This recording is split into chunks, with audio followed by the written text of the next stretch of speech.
So next we have got Phillip Henry, who is an excellent musician who plays all sorts of music from blues, country, folk. He's an excellent slide guitarist. He is with us in person, but he is away from his studio at the minute, so he's recorded as his workshop, which is titled Country, Blues, Beatbox and Beyond. Phillip will be available at the end to answer questions. If we can play the video, that would be lovely. Hi, welcome to this workshop called Country, Blues, Beatbox and Beyond.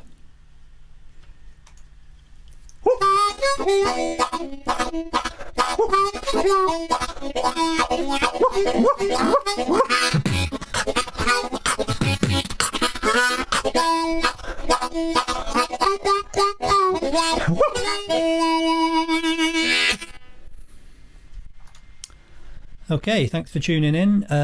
So Country, Blues, Beatbox and Beyond is the name of a project that I'm currently working on, which is going to be an instructional book in which I'm trying to bring together my ideas about bringing the country blues rhythms together with more contemporary rhythmic approaches such as beatboxing and other things.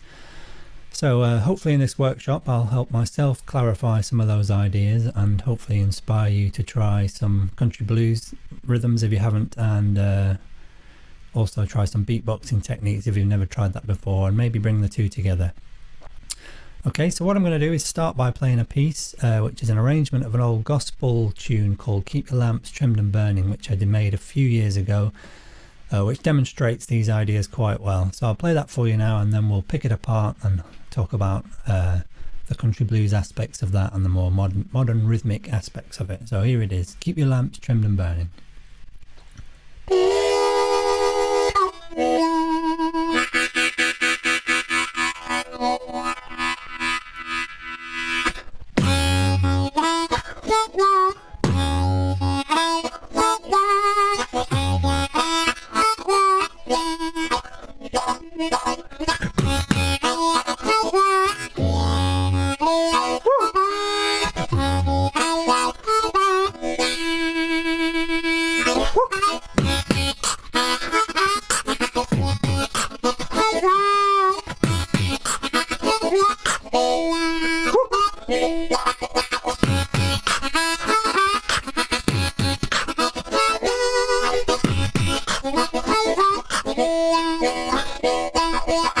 Keep all your lamps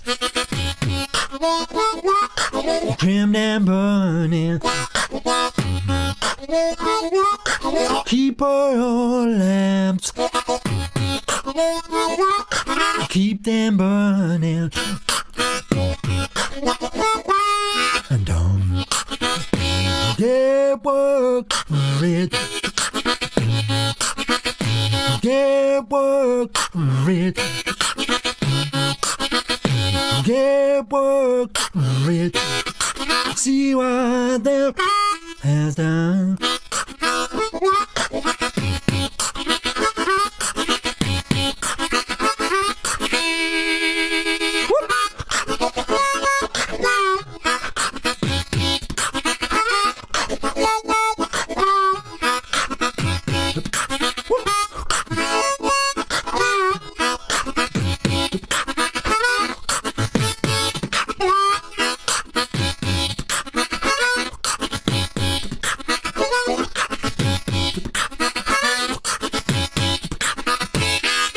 Keep all your lamps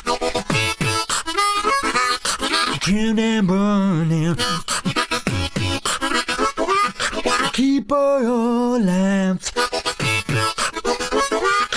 keep them burning. Don't get work for it. Get work for it. Get work for it.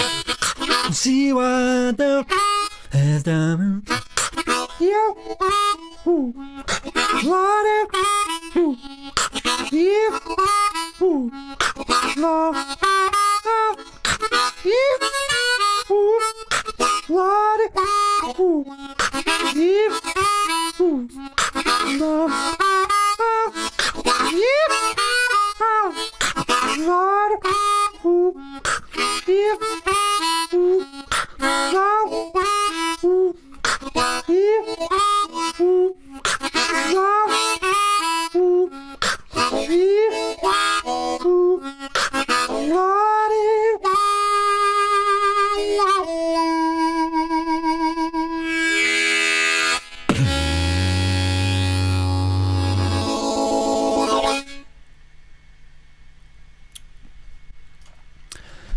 Okay, keep your lamps trimmed and burning there.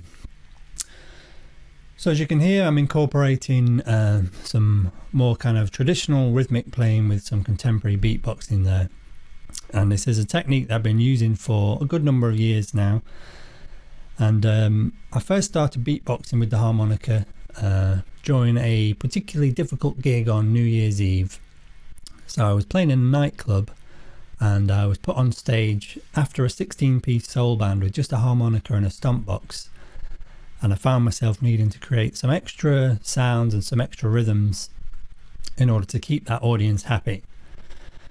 And I think that relates to country blues quite strongly, because if we look at what country blues is, or what I see it as, is a kind of an old rhythmic style, which possibly has its roots on plantations and that kind of thing. So kind of like a dance music of the plantations, but also a style that was proliferated by itinerant musicians. So musicians that were traveling around, playing on street corners, playing at people's barbecues and dances. And so by the nature of those kind of performance spaces, those musicians probably had to be very engaging, very rhythmic, and needed to kind of keep an audience interested, often an audience that was maybe passing by them in the street. And I think that plays into the country blues style. It's a very rhythmic way of playing the harmonica, and also it's full of innovation as well, which I've always found very inspiring about it. So a lot of these guys were kind of taking influences from around them and bringing it into the harmonica playing. The great example being the train imitation, which you hear a lot of in country blues. And often these guys were actually traveling around by railroad anyway, often catching a free ride called Riding the Blind. And the sound of the train, the rhythm of the train kind of found its way into the style. So there's loads and loads of really great early recordings of train imitations. I'd advise you to seek them out. In fact, I'm going to put a link in the chat for this workshop to a great resource which is online, and it's a 2-part recording called Harmonica Rarities, and it's available to listen to for free on Mixcloud, and the pieces are introduced by the great Joe Falisco, who's a real kind of authority on country blues harmonica styles. So I'll put the link to that in the chat below, and there's some great train imitations on there. We might talk a bit more about the train later on, see how we go.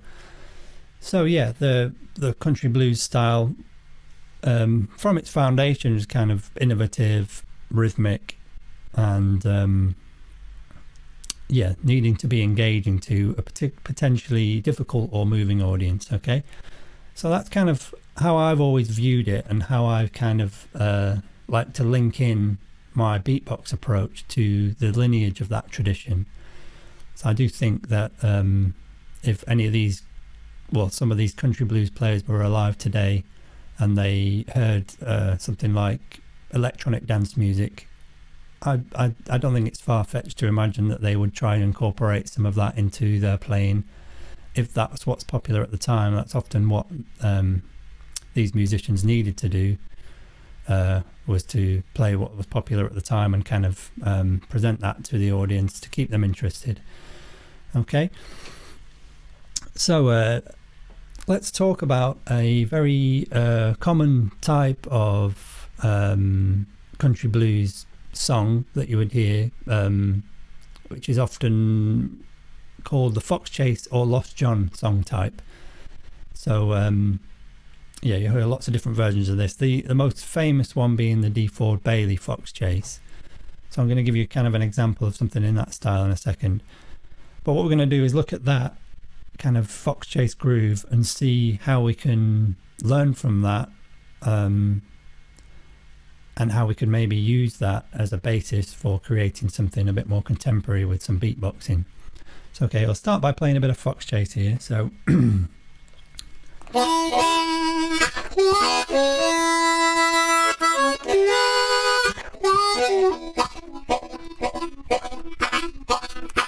yeah, get him! Ow, get him! Ooh, get him!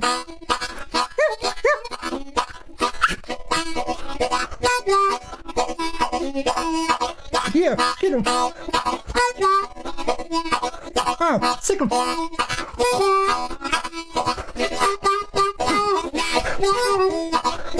Yeah, yeah, yeah, get him!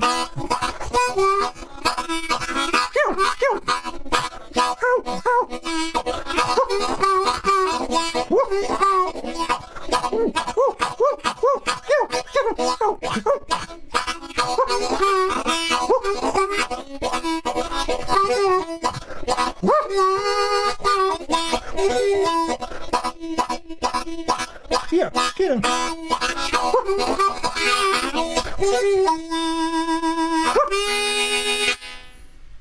So the kind of Fox Chase in the kind of the style of D. Ford Bailey there,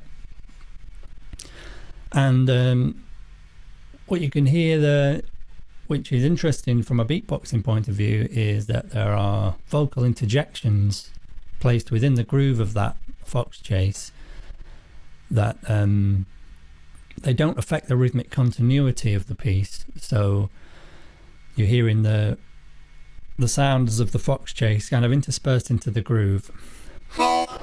Yeah, get him! Get him! Sick him!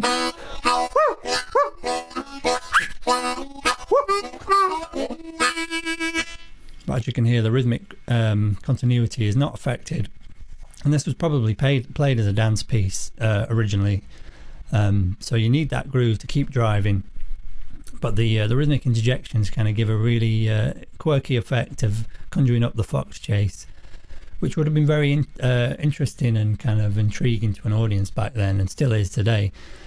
But if you take that idea and think about how you could incorporate some beats in those gaps instead of vocal interjections, then you get a very kind of interesting approach to playing some beatbox harmonica with a very kind of authentic country blues foundation. So again, those vocal interjections are kind of put in on the kind of on the beat, and the harmonica kind of keeps that offbeat groove going. Yeah. Yeah, get him. Ah, tick him. Woo, ah. So something people often ask me is, how do you play beatbox and harmonica at the same time? And the answer to that is that often they're not happening at the same time. They're happening in kind of interspersed with each other in a way that kind of conjures up the illusion that they're happening at the same time, and that's what the Fox Chase is doing here. So what if we were to replace a vocalization with a snare drum sound? So that would sound something a bit like this. Yeah, get him. Ah, tick him.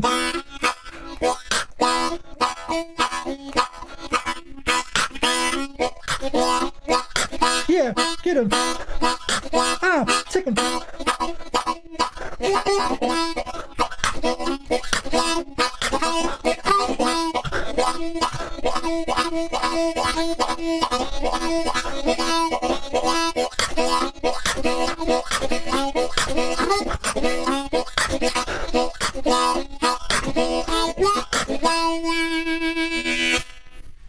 So as you can hear, you're kind of creating the illusion that the harmonica and the beatboxing are happening at the same time, but actually the snare drum is being dropped in those gaps, just as you would do the vocalizations in the fox chase, excuse me.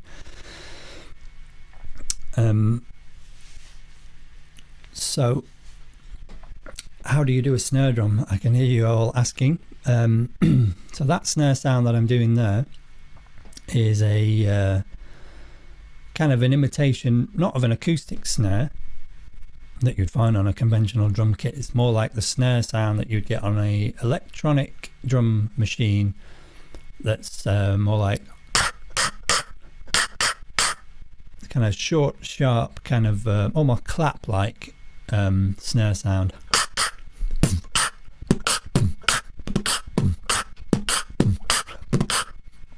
And I particularly like that one because it's so crisp that it cuts through the high frequency of the harmonica really well and kind of blends really well, and also it adds a very contemporary sound to the harmonica. The more conventional snare sound is pss, pss, pss, pss. As you can hear, I don't do it very often and it doesn't sound very good at the moment. So I'm going to talk about this inward snare, and it is an in-breath, which is also interesting to harmonica players because we're used to playing music on the out and on the in-breath, the draw breath. And I make that snare sound by drawing in breath through the side of my mouth in a kind of pressurized stream, so you can hear that the pressure is creating that high kind of frequency. So without pressurizing it, I'm pressurizing it with the tongue, by the way. I'll talk about that in a second, but without the pressure on, and then pressurizing it by kind of bringing the tongue up into the roof of the mouth.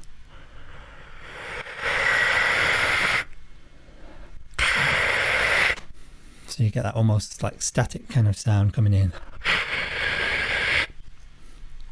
Okay, and then the next thing to do is to cut that very cleanly. So I'm going to use a kind of K articulation to go. So it's almost like ka, ka, ka, but on the in-breath. And it's short and sharp and snappy. And I learnt this technique from a great beatboxer actually called Vid Warren, who's sadly passed away, but he gave me some great advice. We did a little skill exchange. I was teaching him some harmonica technique and he taught me some beatbox technique, and the great bit of advice that he gave me when doing this snare sound is to make sure that you take away any kind of human element of the voice from it. Any squelchiness or squidginess from the mouth is going to detract from the sound. It's going to sound, through a microphone, it's going to sound quite disgusting anyway, but as humans we are very attuned to the sound of the human voice, and we can pick out things like squelches and things like that very, very easily because we're so used to hearing it. So to keep that illusion that it's an electronic drum kit alive, you need to kind of remove those human elements, and that requires you to cut it very, very cleanly. So we don't want any of that squelching, squidging or anything. That just ruins the effect, and that takes some practice. And just like when you're playing the harmonica, the diaphragm is crucial here. The diaphragm's getting involved in giving me the strength to do that. I can feel my diaphragm going like that as I make that snare sound. Okay, so that's how I do my favoured kind of electronic snare. And I'll just, let me recap putting that inside the fox chase groove again. So yeah, the harmonica is kind of playing on the offbeat.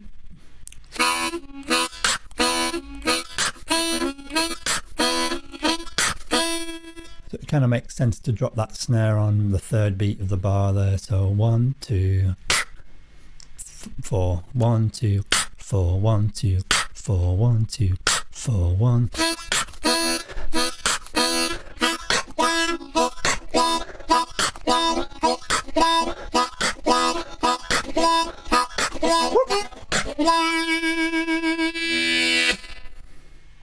Okay. So yeah, learning from the fox chase there how to drop things into the gaps within the groove. Now the fox chase rhythm, the core rhythm, is very much a tongue blocked kind of thing.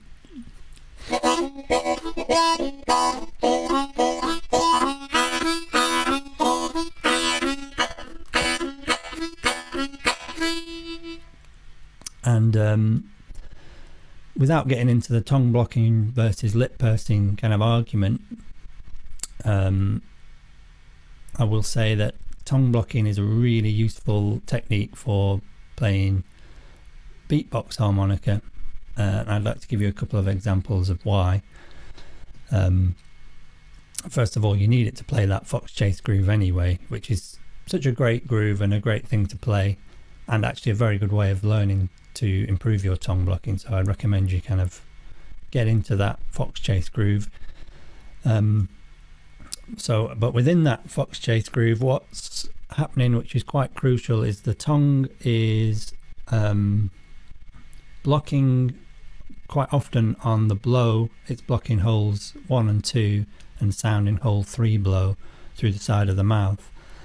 And the important thing about that is that hole 3 blow is the same as 2 draw, so we're playing in cross harp here. This is an A, we're playing in the key of E, so I'm hitting the root note of E on the draw chord, but the tongue blocking allows me to hit the root note of E on the blow by blocking out, as I said, holes 1 and 2 and blowing hole 3.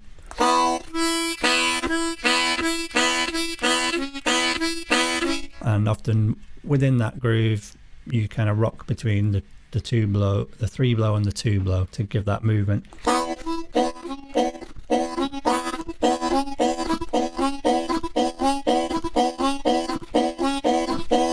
Yeah, get him.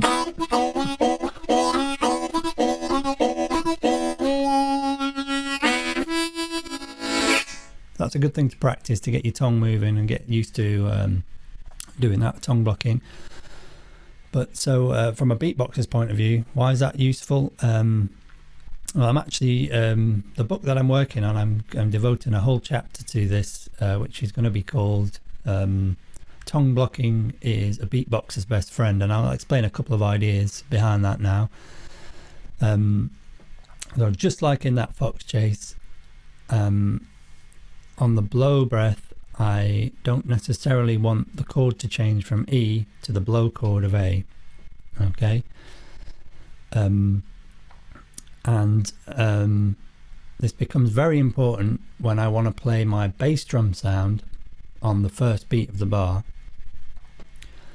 So the bass drum sound can only really be made effectively on the out breath. So I'm going to be blowing an explosive sound through the harmonica in order to get that bass drum sound. And I'm going to explain how to do the bass drum sound in a second.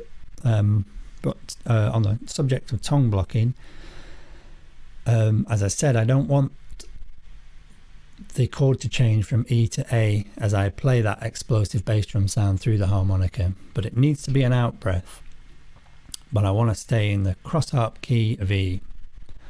So just like in fox chase there, I can use the tongue block on holes 1 and 2 and allow the sound through hole 3 blow to keep that chord E while still doing the bass drum.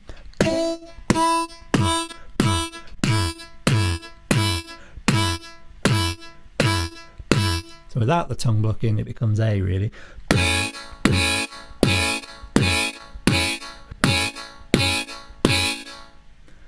Okay, so just let me put that in the context of the fox chase groove again.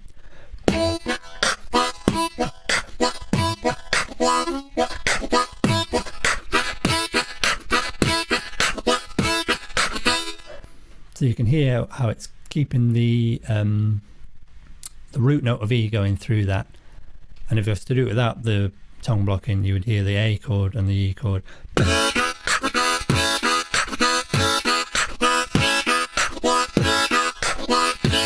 Not entirely undesirable at times, that, but it's not what we're aiming for here. So yeah, using tongue blocking to basically focus that bass drum blast. And now I can hear you all thinking, how do you do the bass drum sound? And so this one, as I said, it's always on the out breath, and it's an explosive sound, and it uses the B articulation to give you the kind of percussive hit on the skin of the bass drum. So that's just a b. And what I do to then add kind of bass resonance and sustain to that is to kind of vocalize the bass drum kind of resonant tail by going so and that allows you to kind of affect the length of that kind of resonant tail, so you can have a shorter or longer almost imitating reverb there of the bass drum. So that's boom, if you were to write it down. And you know, the beauty of this, with it being a kind of an explosive burst of breath, is you can actually fire it through the harmonica, which allows us to play the chord on the first beat of the bar and the bass drum at the same time. As I said, I'm tongue blocking 1 and 2 and playing hold 3 there. So back to the fox chase groove, putting that in, we will get the bass drum on 1, then the offbeat chord, then we're going to get the snare on 3, and then the offbeat chord on 4. There we go.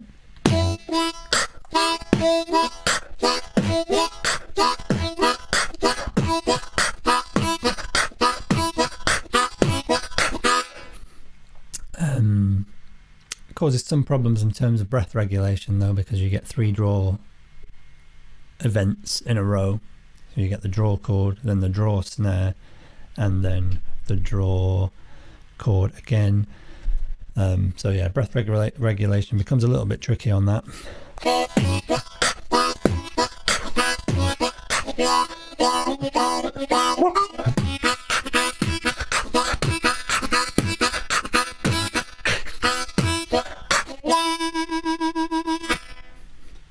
But it does create a nice groove. Okay, going back to the piece I played at the beginning now, Keep Your Lamps Trimmed and Burning. The riff for that is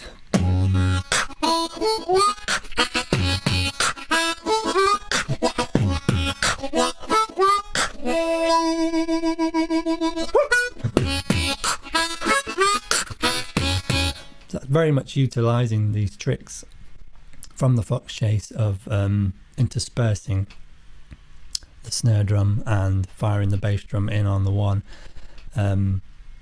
So what I can do, if I play a fox chase groove with added beats and slow it down, I can kind of seamlessly go into lamps, and you can see the relationship.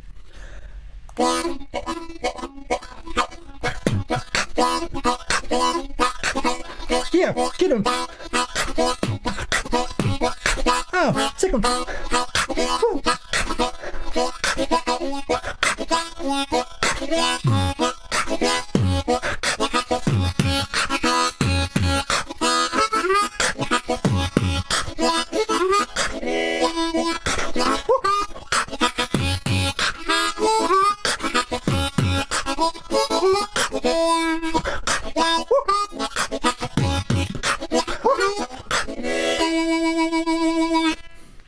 So hopefully you can see there how closely related that is.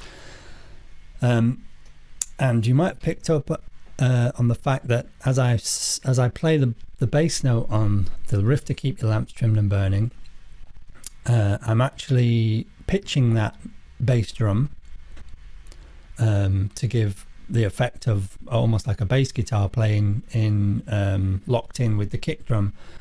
And what I'm doing is I'm singing the note of F sharp. So rather than wanting the root chord of E to be coming in on that first beat, I actually wanted to change the chord there to an F sharp minor to take the arrangement in a kind of a new direction. So what I'm actually doing is singing the note of F sharp as the bass drum tail.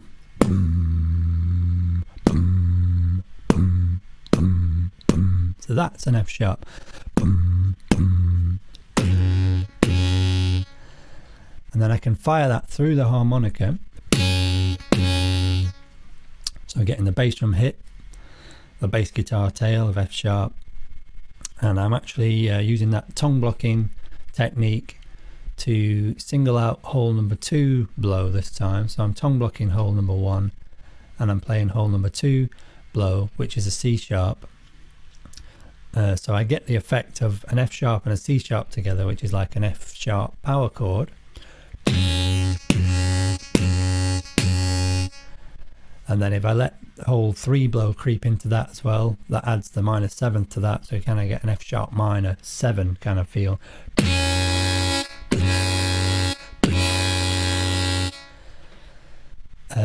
So when I first did that, I thought, oh, that's cool, that's taking this arrangement in a whole new direction. So I'm no longer kind of stuck in that obvious kind of E modality of the cross harp position. I'm taking it kind of in an F sharp minor direction.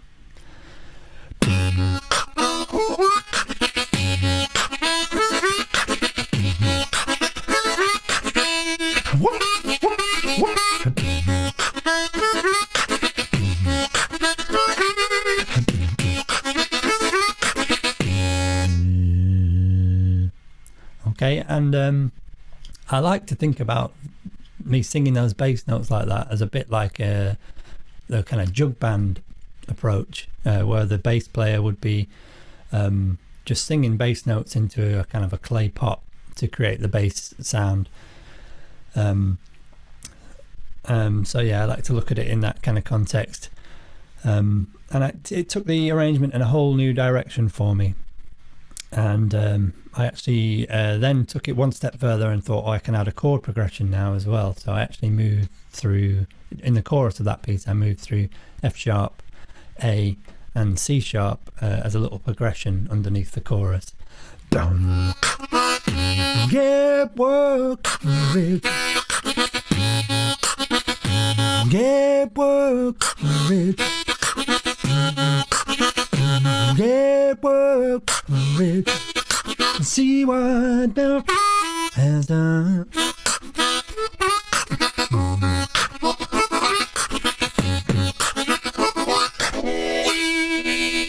And you also get a very satisfying kind of resolution back to the chord of E from the F sharp minor as well.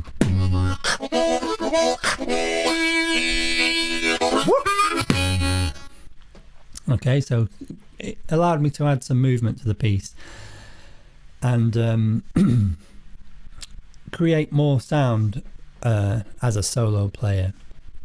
And that's really what I'm about as a harmonica player. So going back to the country blues guys that hopefully you're going to check out on this link, they're solo performers and they are very much in the business of creating a big sound and an interesting sound with variation and movement with just the voice and the harmonica, and that's really an inspiring thing. And so on that subject, when it comes to my approach to beatbox harmonica, I'm not really interested in the use of loop stations, where you might use the loop station to lay down a beat or a kind of harmonica beatbox groove and then play harmonica over the top or sing over the top. That can be really effective, and if that is what you're into, that's great. And through this workshop, hopefully you'll learn some new grooves that you can add to your loop station kind of repertoire. But my thing is, how much sound can you create in the moment with just the voice, the harmonica, and your anatomy?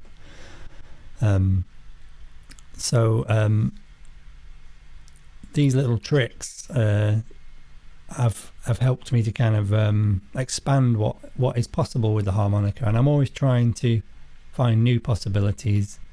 And I do feel that that's kind of what these guys were all about back in the day, the country blues players. Back to the subject of trains again, there's lots of different approaches to getting the train rhythm going, and I'd advise you to, again, as I said, listen to those rarity recordings and have a listen to the different approaches on there. I'm just going to draw your attention to one particular one which I think relates quite closely to beatbox playing, and it's this kind of hooka chugga hooka chugga hooka chugga hooka chugga approach, which is quite articulated with the tongue.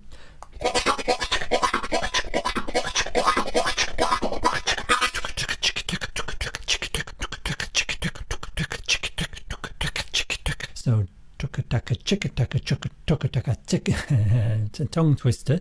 Tucka taka chicka taka tucka taka chicka taka tucka taka chicka taka tucka taka chicka taka tucka taka chicka taka tucka taka chicka taka tucka taka chicka taka tucka taka chicka taka tucka taka chicka taka.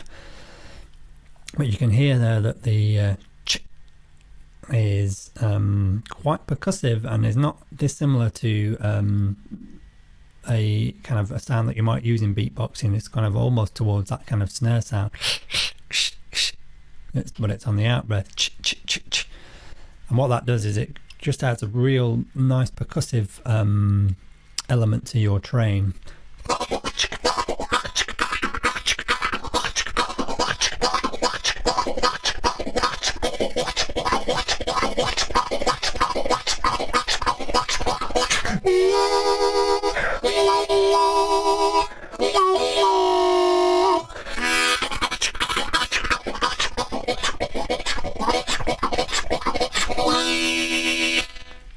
So I'll give that one a go. It's a great workout for your diaphragm, and just a great way of working on your rhythmic playing anyway. Another train groove that you'll come across is a much more open-throated sound.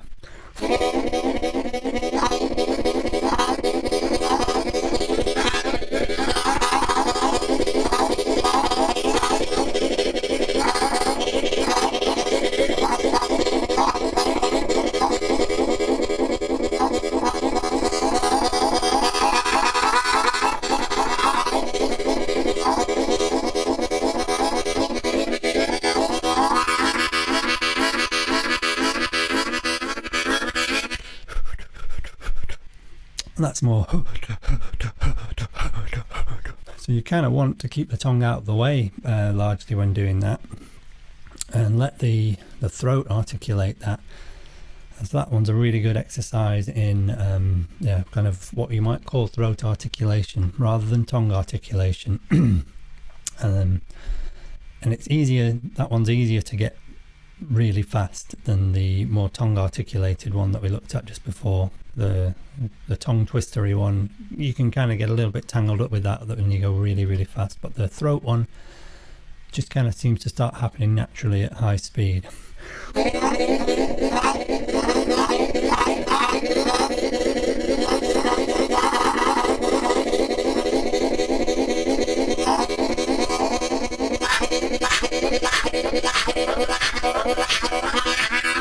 And again, you can add a little bit of steam to that with a nice out breath shush sound.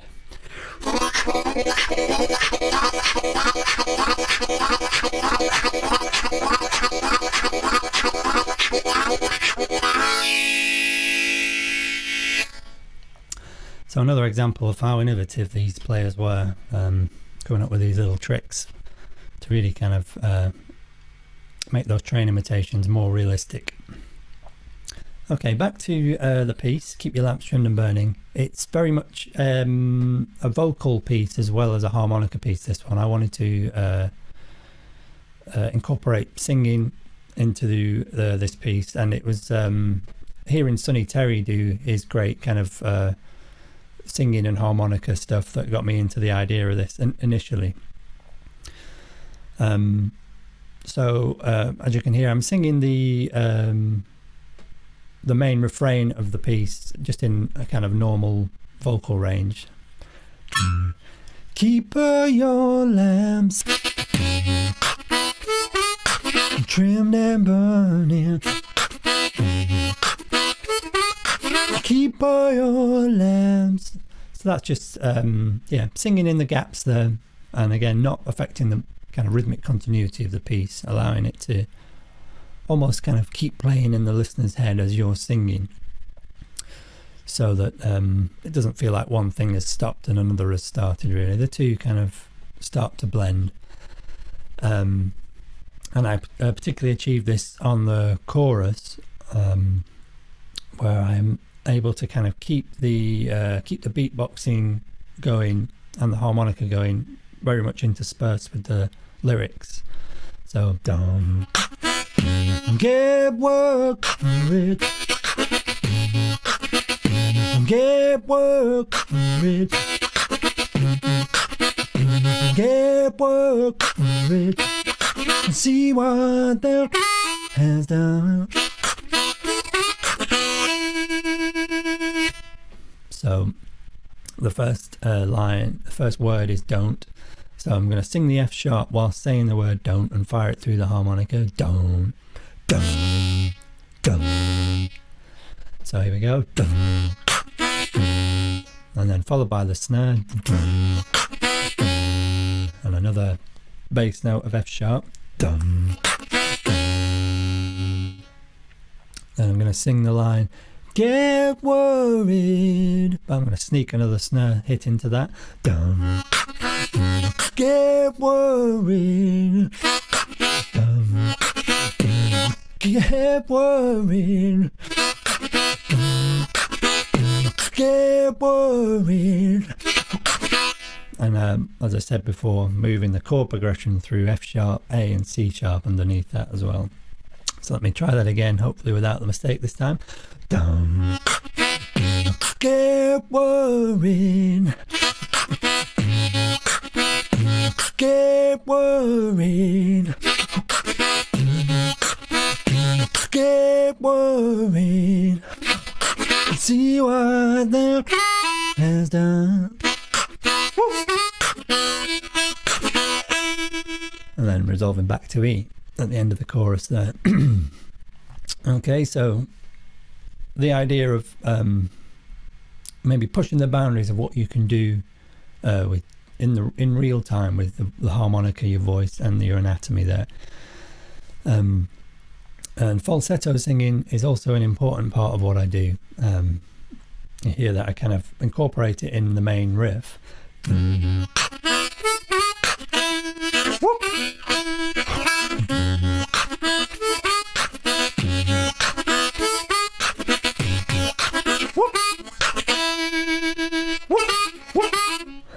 So that's something I do a lot.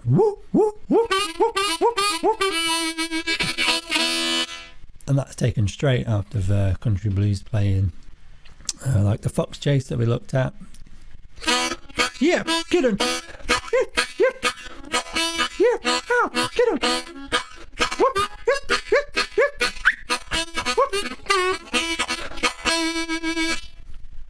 Those kind of falsetto whoops, well, you're kind of more imitating the sound of the hounds chasing a fox there, so you're less looking to play a specific musical note perhaps. But the whooping that you might hear Sonny Terry use a lot, it's kind of very pitched whooping that kind of really blends with the sound of the harmonica, so you're actually singing the same notes or notes that are very close to what you're playing on the harmonica, so you can kind of blend the two sounds together.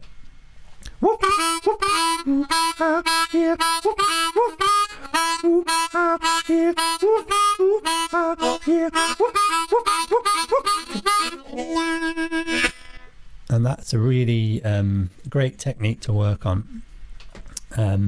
So a good little exercise for getting into that would be to try and sing a falsetto note the same as the 2 draw, so the E.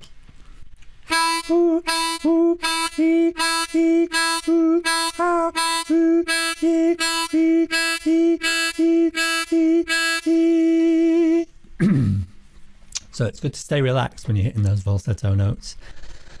And another top tip for this is if you have a partner living with you, or you live in a terraced house, you might find yourself a little bit embarrassed to practice this kind of sound at first, because it might come out a little bit strange, a bit squeaky.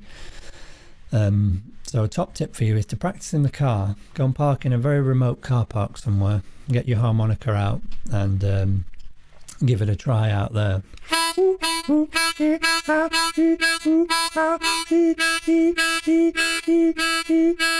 Now 3 draw, so that'll be G sharp,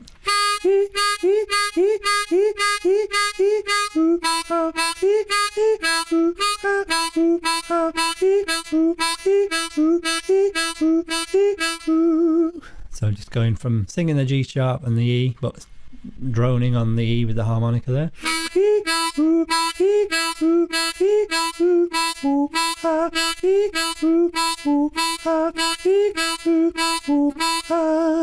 Then going down to the D there, below the E.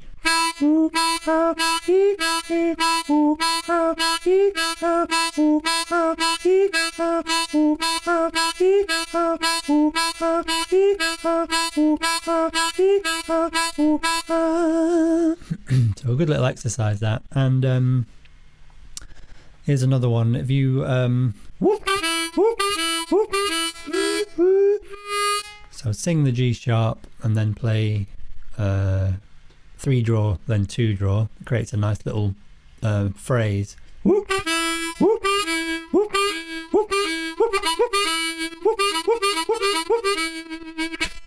So I think I incorporate that quite readily into my arrangement of lamps. Let's have a look.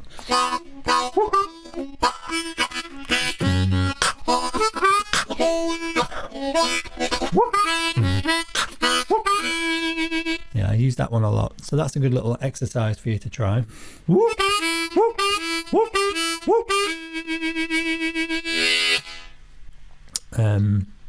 So there's one other percussive element we haven't really talked about, which you'd kind of have as one of your foundation sounds as a beatboxer, which is a kind of hi-hat sound. We've done a bass drum, we've done a snare drum, kind of an electronic snare drum in this case. So a hi-hat, you can just imitate with like a tss, tss, tss, tss. So that's a kind of hissing sound coming through, tss, tss, tss, tss, tss, coming through the teeth, and I'm using the tongue as a little valve there to kind of keep that short and sharp. So this is, if you think this is my top teeth, they're kind of facing out that way. The tongue's coming up and valving that. And so you can incorporate that with a bass drum quite easily by going booms.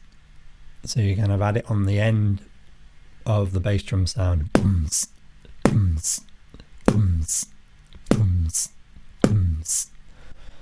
What you often hear beatbox when you beatboxers teaching basic beatboxing, they use this phrase bootsy catsy, bootsy catsy, bootsy catsy, and that's a similar idea, using the C, the boot C. So the boot is the bass drum and the C is the hi-hat. Bootsy, bootsy, bootsy, catsy, bootsy, catsy, bootsy, catsy, bootsy, catsy, bootsy, catsy, bootsy, catsy, bootsy, catsy, bootsy, catsy, bootsy, catsy, bootsy, catsy, bootsy, catsy, bootsy, catsy, bootsy, catsy, bootsy. Oh, boots and cats. Boots and cats and boots and cats and boots and cats and boots and cats and boots and boots and cats and boots and cats. That one doesn't fit particularly well with harmonica. There's not a lot of space within that for the harmonica. But here's a little practice groove that I came up with. So we're going to go boot, boot, C. So we're going to have a bass drum and then a bass drum hit with the hi-hat on the end. So boot, boots. Then we're going to have a snare hit on the in-breath, followed by a draw chord. And it creates this groove.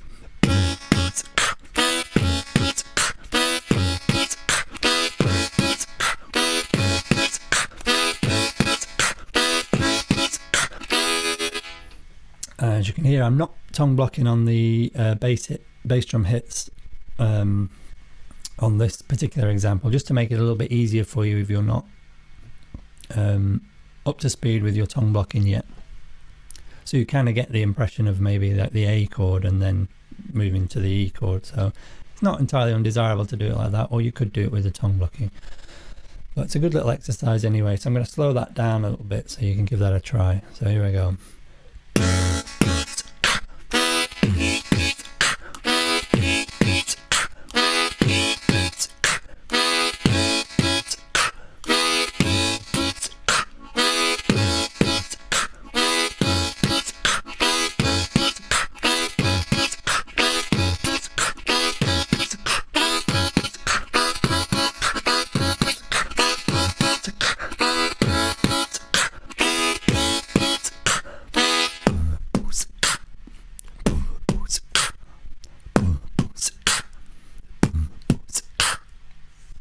Yeah, so give that one a try. Okay, so to finish off, I'm going to talk a little bit about using different harmonicas than the standard Richter tune diatonic. Something that I've got a lot of mileage out over the years is playing in minor key, minor tuned harmonicas, particularly like the natural minor tuned harmonica. And I've used it in a piece in the duo that I play in Edgelarks. But rather than playing in cross harp, playing more in a first position on this harmonica takes it from the natural minor to the Dorian mode. So for example, this one is in it's in D minor, natural minor when you play it as a cross harp, but if you play it in first position, it's actually G minor Dorian. And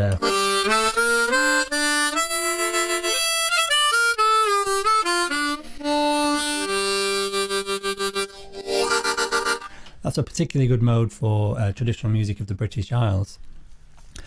So using tongue blocking, you can get a kind of a nice melodeon / accordion sound.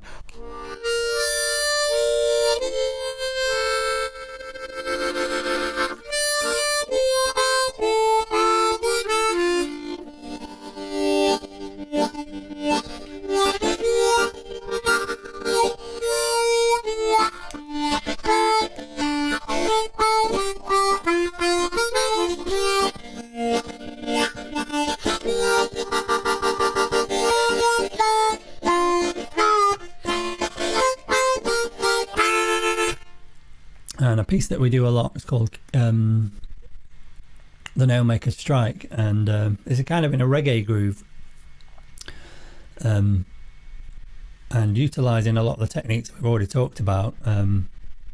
I added a chorus to this, singing the words from a reggae song whilst keeping the groove going and the beat going underneath, which sounds like this. You've got to fight for your right, my brother, yeah, fight for your right, my sister, yeah, fight for your right, my brother, yeah, fight. So again, employing a lot of the same techniques, and that reggae groove is actually very similar to the fox chase groove as well, except it's just the fox chase slowed right down, because that fox chase, as you know, emphasizes those off beats. So if you slow that right down, you kind of end up in a reggae groove anyway.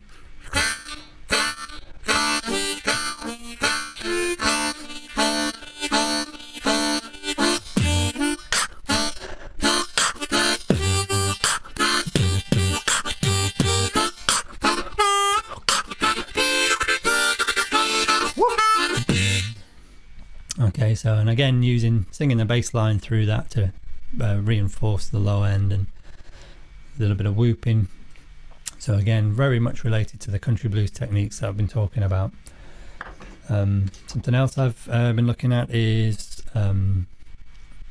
playing in the Paddy Richter tuning invented by Brendan Power. This one's actually a stretch harmonica that I built myself that has an extra octave of Paddy Richter on the bottom, so double Paddy Richter.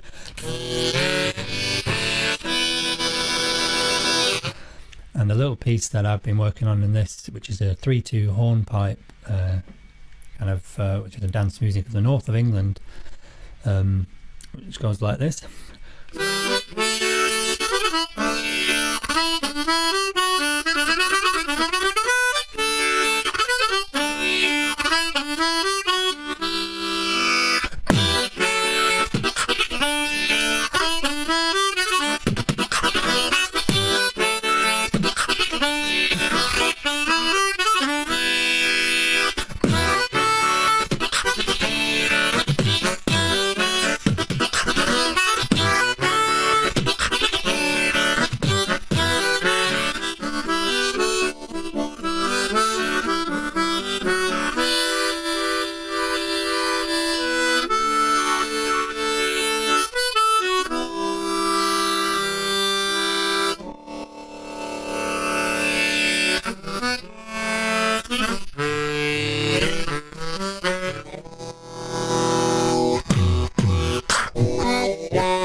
Okay, so thanks for joining me for this workshop, Country Blues, Beatbox and Beyond. I hope you got something out of it.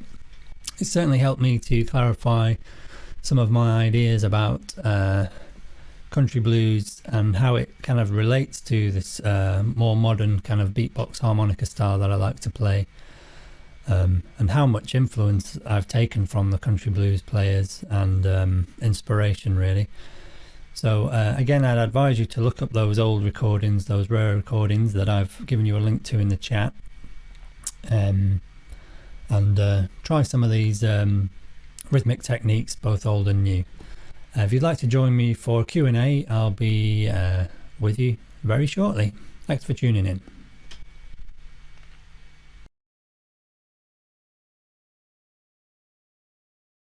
Philip, that was really, really interesting. There's a lot going on.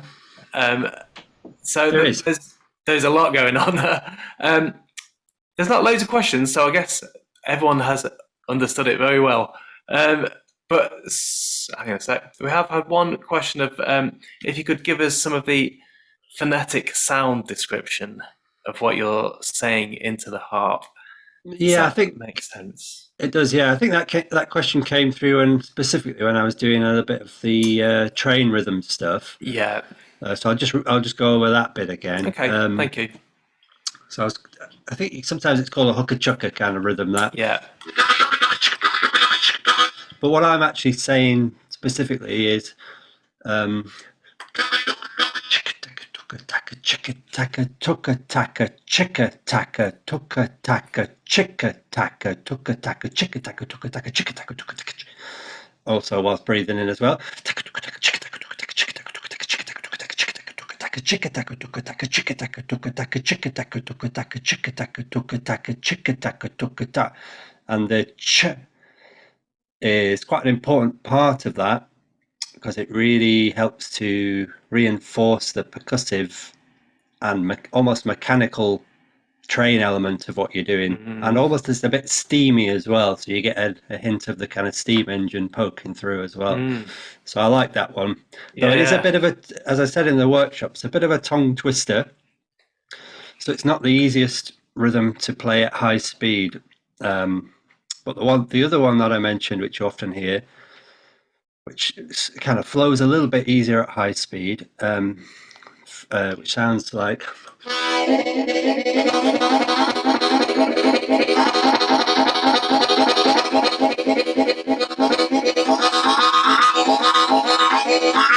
That's a little bit more open-throated. There's a bit less tongue action going on with that one.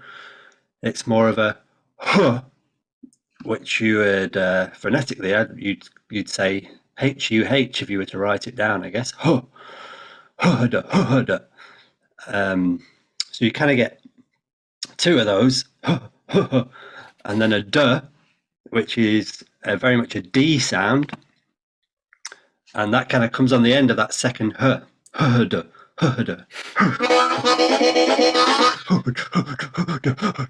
obviously it thinks it's going on the in breath, so it's quite hard to say at the same time.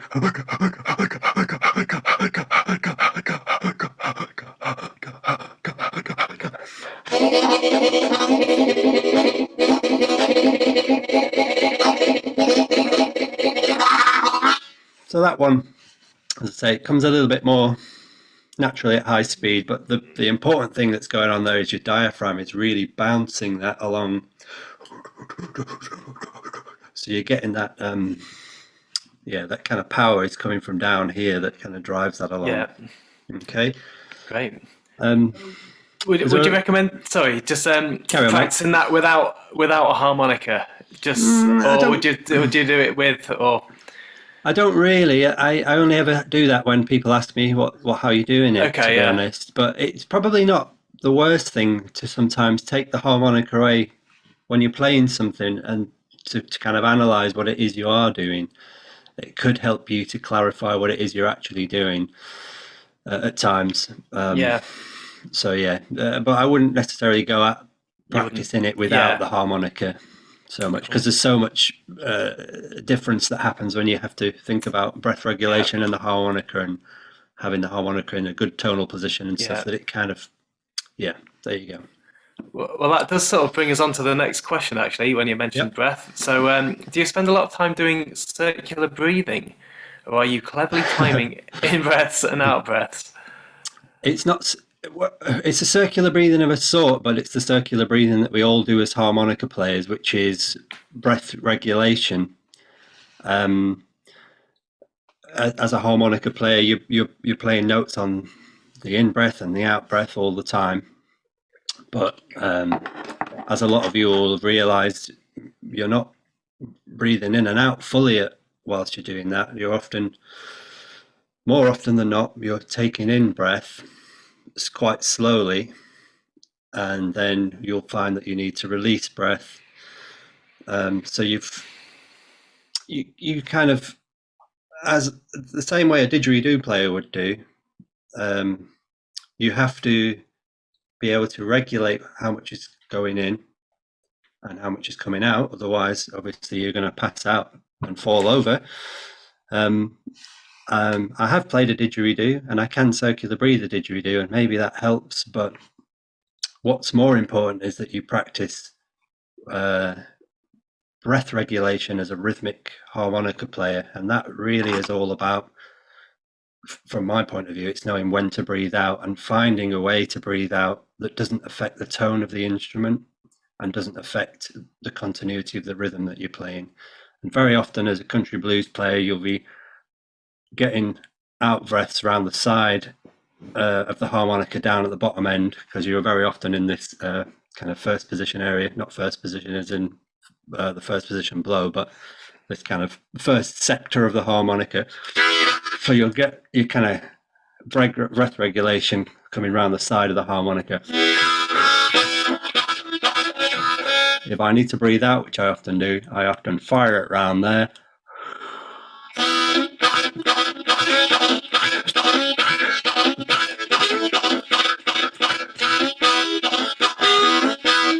So I'm keeping an eye on what's coming in and what's going out, and often as you tend to take in more breath than you breathe out with the harmonica.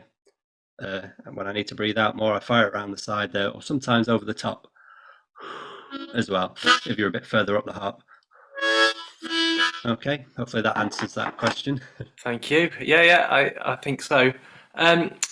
Someone's asked for a reminder of the bass drum with the tongue block. Yeah. Okay. Good question. Yeah.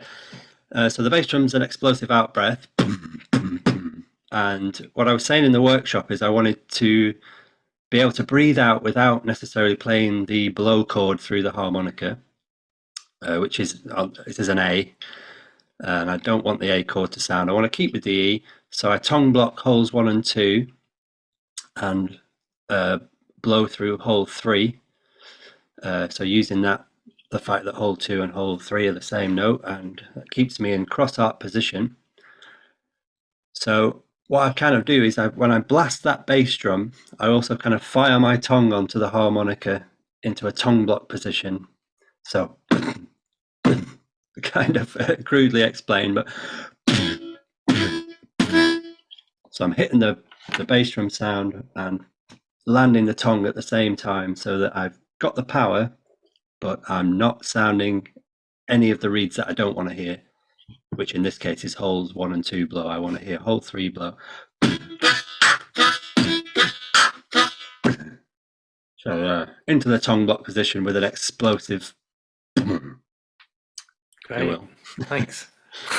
No worries. And I assume that'll be included in your book. Details of all this. Yeah, it's a work in progress. So yeah. Fantastic. So hang on a sec. Where are we? So Ross has asked what harmonica you use for Underground Railroad. It's a low D, which I retuned into the natural minor tuning. So I copied it straight from a Lee Oscar natural minor onto a low D. It's a special 20 actually that I'm using currently. So I'm currently in the process of retuning this Seidel bold body low tone, which is a really nice juicy low harmonica, which I'm going to tune into D minor. But yeah, this one's a little bit out of tune at the moment. I've kind of given it a lot of abuse, so yeah, that's what I use for Underground Railroad. So it's using that train rhythm, but on a lower tuned harmonica in a minor key. Great. And also, what key do you use for the Nail Maker's Strike? Again, that's another minor tuned. It's labeled D minor in the second position. It's Lee Oscar actually, and it's but I play Nailmaker Strike in the first position, which puts you in G minor, but it's G minor Dorian mode, so it's got the major sixth in it. Great.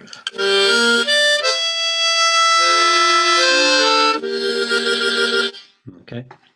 Brilliant. So, do you know when the book is coming out, or is it still? Hopefully next year. Hopefully, yeah. Well, I've had a slight change of heart. I might actually produce a video course first, and then transcribe the book from the video course, because I think it could be a better way of going about explaining these things, which I discovered by making this video. That I think it's quite a lot easier to explain it like this. Rather than trying to write it down. Yeah. I think to be able to hear it first as well, and then have the written reference is a good way of learning. Yeah. But it looks like people would very much like that. So yeah. And I do Skype Zoom lessons. I was just seeing that question come up there. You can contact me. I'll just pop my email address in the chat there, so you can contact me directly for that. Yeah, lovely. Okay, anything else? Well, we've only got a couple of minutes left, so if anyone's got anything quickly to squeeze in. But thank you. Simon, so Pete. Yes. Hello. It's Pete here. Philip, thank you very, very much for joining Harmonica UK today. It's been a great Thanks for having me. Yeah, really, really dynamic session. So thank you very much for coming. And Simon, thank you very much for presenting that class. Well done. No worries. Great stuff. Okay, Yeah, thank you. that's all I've got to say. Okay, Thank you. great. Thanks, guys. Thank you, Philip.